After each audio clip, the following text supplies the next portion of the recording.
Slings. Slings are used to provide support and protection for an injured arm. Slings help to minimize movement to reduce the possibility of further damage.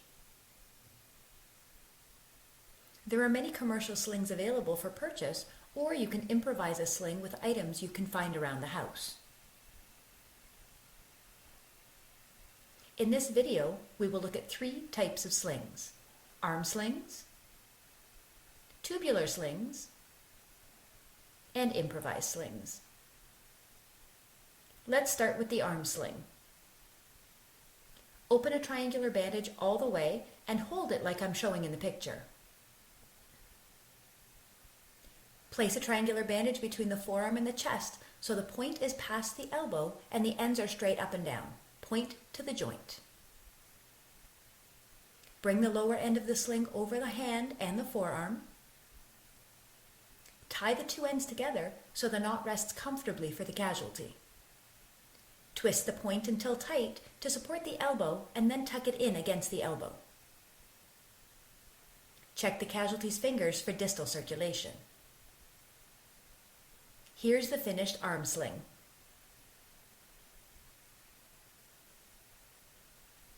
Now let's talk about tubular slings. Have the casualty support their arm diagonally across their body with their fingers pointing to the opposite shoulder. Place a triangular bandage over the forearm and hand. Remember, point to the joint. Both ends make a straight line down the opposite side of the casualty's body. Bring the lower end across the back and over the shoulder on the uninjured side.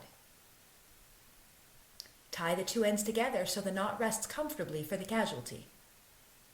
Twist the point until tight to support the elbow.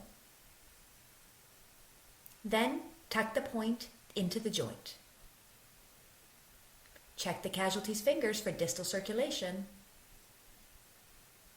Here is the finished tubular sling. Now improvise slings.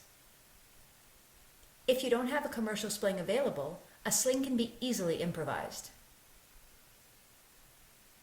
You can even have the casualty use the clothes they are wearing, placing their hand inside in a raised position.